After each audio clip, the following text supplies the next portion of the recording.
Good morning student. मैं श्री दीपचंद चौधरी महाविद्यालय ललितपुर से प्रियंका पुरोहित। आज हम हमारे डीएलएड एसएसटी की क्लास कंटिन्यू करते हैं। लास्ट क्लास या लास्ट वीडियो में जो हमने डिस्कशन किया था वो था महासागरों के बारे में, मतलब ओशियंस के बारे में, है ना। हमने क्या पढ़ा था कि महासागर क्या होते हैं, पृथ्वी पर महासागर कितने भूभाग को घेरे हुए हैं, कितने महासागर हैं, उन महासागरों के कुछ महत्वपूर्ण तथ्य, है ना। हमने ये सब क्या किया था, लास्ट वीडियो में डिस्कस किया था। अब हमने क्या पढ़े, महाद्वीप पढ़े। हमने पढ़ा कि महाद्वीपों की संख्या 7 है। उसमें से हमने ये पढ़ा था कि जो एशिया महाद्वीप है उसमें क्या है, हमारा भारत है। तो अब हमें एशिया महाद्वीप में भारत के बारे में पढ़ना है कि एशिया महाद्वीप में भारत की क्या स्थिति है ना। ये सब कुछ हमें इस वीडियो में एंड नेक्स्ट आने वाले 2 वीडियो में हमें कवर करना है। अब हमें जो टॉपिक या जो पॉइंट्स कवर करने हैं वो क्या है, भारत की स्थिति। क्या है, भारत की स्थिति, अक्षांशीय और देशांतरीय विस्तार, मतलब एशिया महाद्वीप में हमारे ग्लोब पर भारत का अक्षांशीय और देशांतरीय विस्तार क्या है, भारत कितने क्षेत्रफल पे है, उसकी लंबाई क्या है, चौड़ाई क्या है, उसका तुलनात्मक अध्ययन के अन्य देशों की तुलना में उसका अध्ययन कैसा है, भारत के पड़ोसी देशों के बारे में पढ़ना है, भारत का प्रशासनिक वर्गीकरण पढ़ना, मतलब भारत के कितने पड़ोसी देश हैं और वो किन किन देशों के साथ अपनी सीमा क्या करता है, साझा करता है। भारत का प्रशासनिक वर्गीकरण पढ़ना है। प्रशासनिक वर्गीकरण मतलब वहाँ राज्य कितने हैं, कितने केंद्र शासित प्रदेश हैं, क्या नंद है ना, राज्यों की क्या, कुछ राज्यों की कुछ विशेषताएं हैं वो हमें पढ़ना है ना। भारत का धरातल और भौतिक भूभाग पढ़ना है। जैसे जो हमारा भारत है उसके धरातल या भौतिक भूभाग को 4 भागों में बांटा है। पहला दक्षिणी भाग, मतलब दक्षिण का जो पठारी भाग है, उत्तर पर्वतीय, भारत के उत्तर में पूरा पर्वतीय भाग है वो पढ़ना है, दक्षिण में पठारी एरिया है ना। फिर क्या है, मध्यवर्तीय विशाल मैदान, मतलब जो बीच वाला भाग है वहाँ क्या है, एक विशाल मैदान है वो पढ़ना है। और तटवर्तीय मैदान और द्वीप समूहों के बारे में हमें पढ़ना। हमने भारत के धरातल को या उसके भौतिक या उसके फिजिकल एरिए को हमने 4 पार्ट में डिवाइड्स किया है। फर्स्ट वन इज उत्तर का पर्वतीय भाग, दक्षिण का पठारी भाग, मध्य का विशाल मैदान और तटवर्तीय मैदान और द्वीप समूह। ये सारे पॉइंट्स हमें इस टॉपिक में क्या करने हैं, क्लियर करने हैं ना। तो सबसे पहले हम देखते हैं कि एशिया महाद्वीप में हमारे भारत की क्या स्थिति है। ठीक है स्टूडेंट, अब हम वैसे पढ़ते हैं एशिया महाद्वीप के दक्षिणी भाग में। हमने सब पढ़ा है, जब हमने एशिया महाद्वीप को आपको कुछ महत्वपूर्ण बिंदु बताए थे तो मैंने आपको वहाँ क्लियर किया था कि एशिया महाद्वीप के दक्षिणी भाग में क्या है, हिंद महासागर है। क्या है, हिंद महासागर है ना। तो एशिया महाद्वीप के दक्षिणी भाग में हिंद महासागर के शीर्ष पर स्थित है भारत, विश्व का प्राचीनतम सभ्यता केंद्र रहा है। क्या है, जो एशिया महाद्वीप है उसके दक्षिणी हिस्से में क्या है, हमारा भारत है। कैसे है, जो दक्षिणी हिस्से में हमने पढ़ा था कि एशिया महाद्वीप के दक्षिणी भाग में हिंद महासागर है, तो हिंद महासागर के शीर्ष पर बिल्कुल क्या है, हमारा भारत बसा हुआ है और ये प्राचीनतम सभ्यता का केंद्र है। ऐसा माना जाता है कि हमारे भारत में बहुत सारे संप्रदाय के लोग निवास करते हैं और जितनी भी प्राचीन सभ्यताएं हैं, प्राचीन लोग मतलब बातें हैं, वो सब किसकी खोज कहाँ हुई है, ज़्यादातर भारत में हुई है। इसलिए भारत को विश्व की प्राचीनतम सभ्यता का केंद्र माना जाता है। ठीक है, इस प्रकार हमने पढ़ा कि पश्चिम एशिया तथा पूर्वी एशिया के बीच में क्या है, हिंद महासागर है ना। इस प्रकार पश्चिम एशिया, जो पश्चिमी एशिया वाला भाग था और पूर्वी एशिया के बीच में क्या है, हमारा हिंद महासागर के तट पर भारत की स्थिति बहुत ही महत्वपूर्ण है। मतलब एशिया महाद्वीप के पश्चिमी भाग पे और पूर्वी भाग के बीचों बीच क्या है, हमारा हिंद महासागर के तट पर भारत की स्थिति क्या है, बहुत ही महत्वपूर्ण है। अब हम सब जानते हैं कि भारतीय प्रायद्वीप हिंद महासागर में लगभग 6100 किलोमीटर तक फैला हुआ है। कहाँ तक फैला है, 6100 किलोमीटर तक क्या है, लंबा है। क्या है, हिंद महासागर की लंबाई इतनी है। यदि अंडमान निकोबार तथा लक्षद्वीप द्वीप समूहों की तटरेखा को भी सम्मिलित कर दिया जाए तो जो भारत की तट सीमा है वो कितनी होती है, 75-17 किलोमीटर हो जाती है। अगर सिर्फ हिंद महासागर को काउंट करें तो कितनी है, 6100 किलोमीटर। लेकिन इन केस अगर मैं उसमें अंडमान निकोबार लक्षद्वीप समूहों की तटरेखा को भी सम्मिलित करती हूँ तो 7517 किलोमीटर क्या हो जाती है, हमारे भारत की तटीय सीमा हो जाती है। अब क्या है, जो भारत है भारत के पश्चिम में अरब सागर है ना। अगर हम पूरा एक भारत का मैप देखें तो उसके पश्चिमी भाग में क्या है, अरब सागर है, और पूर्वी भाग में क्या है, बंगाल की खाड़ी। हम सब ने पढ़ा है कि जो नदियाँ उत्तर के मैदानों से आती हैं वो कहाँ गिरती हैं, बंगाल की खाड़ी में आकर गिर जाती हैं, और जो इस तरफ से उठती हैं वो कहाँ गिरती हैं, अरब सागर में आके गिरती हैं। जैसे गंगा नदी हुई, ब्रह्मपुत्र, उत्तर के 3 महत्वपूर्ण नदियाँ हैं ना, वो कहाँ गिरती हैं, सारी बंगाल की खाड़ी में आके गिरती हैं। तो भारत के पूर्व में बंगाल की खाड़ी है और पश्चिम में अरब सागर है। ठीक है, इतनी लंबी तट रेखा के कारण यह कहना उचित होगा कि हिंद महासागर सचमुच में हिंद का महासागर है।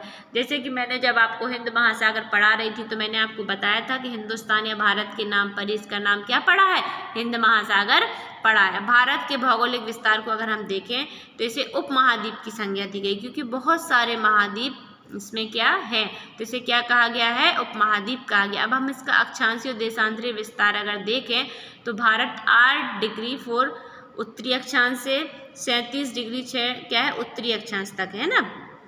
8 डिग्री 4 उत्तरी अक्षांश से 37 डिग्री 6 उत्तरी अक्षांश तक, तथा 68 डिग्री 7 पूर्वी देशांतर से 97 डिग्री 25 पूर्वी देशांतर तक विस्तृत है। ये इसका विस्तृत विस्तार है। उत्तरी अक्षांश से उत्तरी अक्षांश तक, पूर्वी देशांतर से पूर्वी देशांतर। ये अधिकतर पेपर में पूछ लिया जाता है, तो आप लोगों को ये पॉइंट क्या रखना है, याद रखना है ना। क्या करना है आपको, ये पॉइंट याद रखना है।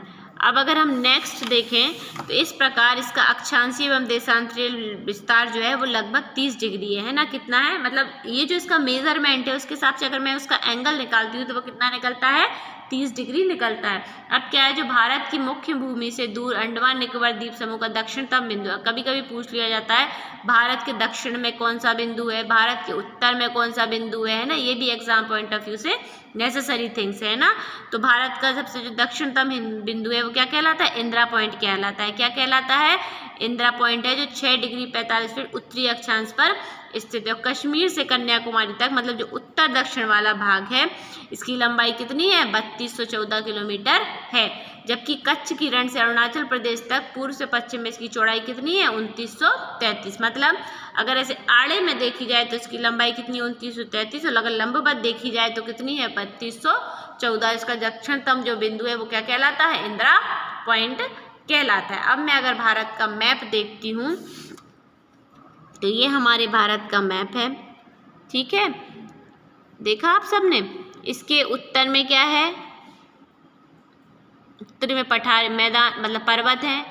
देखिए सबसे नीचे जहाँ श्रीलंका है वहाँ पे क्या है, हिंद महासागर फैला हुआ है। क्या फैला हुआ है, हिंद महासागर फैला हुआ। अब कभी कभी ये पूछ लिया जाता है कि हमारी भारत देश की सीमा से कितने देश अपनी सीमा क्या करते हैं, साझा करते हैं। तो कितने देश हमारे भारत के देश से सीमा जो साझा करते हैं वो कितने, 7 देश हमारे भारत देश से अपनी सीमा साझा करते हैं, जिसमें से सबसे बड़ी सीमा रेखा है वो कौन सी है, बांग्लादेश। भारत और बांग्लादेश सबसे ज़्यादा सीमा साझा करते हैं ना। कितनी है, 40, 96।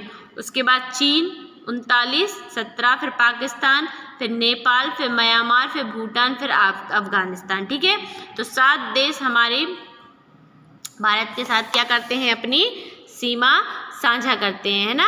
और टोटल अगर सीमा पूछी जाए तो कितनी है, 15,200 किलोमीटर, है ना। और ये सारी जो सीमाएं हैं भारत के उत्तर पूर्वी पश्चिम भाग में है, मतलब नीचे नहीं है ना। फिर अगर हम आगे देखें तो जो भारत का कुल क्षेत्रफल है कितना है, कभी कभी भारत का कुल क्षेत्रफल कितना है, कितने क्षेत्रफल पे जल है, कितने क्षेत्रफल पे थल है, ये सब क्वेश्चन भी अराइज हुए जाते थे ना। तो भारत का जो कुल क्षेत्रफल है वो कितना है, 32,87,263 वर्ग किलोमीटर। और जितना पूरे विश्व का क्षेत्रफल है उसका भारत का 2.4% है। मतलब पूरे विश्व के क्षेत्रफल का 2.4% किसके पास है, भारत के पास है। यह क्षेत्र के फल के आधार पर विश्व का 7वां बड़ा देश है। अगर क्षेत्रफल की दृष्टि से देखे जाए तो विश्व के 7वें नंबर का बड़ा देश कौन सा है, भारत है। भारत के 6 बड़े देश अगर हम देखें तो क्या है, रूस है, कनाडा है, संयुक्त राज्य अमेरिका है, ब्राजील है, ऑस्ट्रेलिया है। ठीक है, उसके बाद क्या है हमारा भारत। कर्क रेखा भारत के लगभग मध्य से होकर पूर्व पश्चिम दिशा से होकर जाती है। कर्क रेखा हम सब जानते हैं 23.5 डिग्री जो हमारे ग्लोब पर रेखा है वो क्या कहलाती है, कर्क रेखा। 23.5 डिग्री पूर्व में, है ना, उत्तर में। अब क्या है, भारत की स्थल सीमा कितनी है मैं आपको बता चुकी हूँ, 7 देश छूते हैं, तो टोटल सीमा कितनी है 15,200 किलोमीटर, जिसमें कितने देश साझा करते हैं अपनी सीमा, 7 देश, बांग्लादेश, चीन, म्यांमार, भूटान, पाकिस्तान, नेपाल, है ना। इस प्रकार भारत की 7 स्थलीय देशों के साथ सीमा है। स्थलीय, मैं ये बात क्लियर कर देना चाहती हूँ आपको, स्थलीय नॉट जलीय, है ना। फिर हमारे पड़ोसी देश है श्रीलंका और मालदीव, हिंद महासागर में स्थित 2 ऐसे द्वीप हैं, मतलब जो श्रीलंका मालदीव और जो मालदीव हैं वो दक्षिण वाले भाग में है ना। और ये क्या है, द्वीप समूह है जो भारत के साथ अपनी सीमा क्या कर रहे हैं, साझा कर रहे हैं। ऊपर थलीय सीमा और नीचे जलीय सीमा। श्रीलंका भारत से मन्नार की खाड़ी और पाक जल संधि द्वारा क्या है, अलग है, ठीक है। तो ये कुछ टॉप पॉइंट्स थे। अब अगर मैंने आपको बताया था प्रशासनिक रूप से भारत, तो हम सब जानते हैं कि हमारे भारत में कितनी स्टेट है, 28 स्टेट है। कितने केंद्र शासित प्रदेश हैं, 7 हैं। भारत पे 29वें राज्य का दर्जा किसे दिया गया है, तेलंगाना को, प्रस्तावित है अभी, है ना, हुआ नहीं है लेकिन प्रस्तावित है तेलंगाना को 29वें राज्य का। क्षेत्रफल की दृष्टि से राजस्थान सबसे बड़ा और गोवा क्या है, सबसे छोटा। और जनसंख्या की दृष्टि से देखा जाए तो सबसे बड़ा राज्य कौन सा है भारत का, उत्तर प्रदेश। कौन सा है, उत्तर प्रदेश। और क्षेत्रफल की दृष्टि से सबसे बड़ा राजस्थान, है ना। और जो भारत का जो उत्तर प्रदेश की जनसंख्या है वो भारत की जनसंख्या का मतलब बहुत ज़्यादा है ना। भारत का धरातल भारतीय उपमहाद्वीपों का वर्तमान भौतिक रूप विशाल चट्टानों का परिणाम है। अब क्या है, जिसका भौतिक है 4 स्वरूप हैं, दक्षिण का प्रायद्वीप, उत्तर का पर्वतीय भाग, मध्यवर्ती विशाल मैदान, तटवर्ती मैदान, द्वीप समूह, है ना। तो आज के लिए हम इतना ही। नेक्स्ट क्लास में हम दक्षिण का प्रायद्वीपीय पठार, उत्तर के पर्वतीय भाग के बारे में जानेंगे कि इन एरिया में क्या क्या है। ठीक है स्टूडेंट, आज की क्लास हम यहीं ख़त्म करते हैं। घर पे रहिए, सुरक्षित रहिए।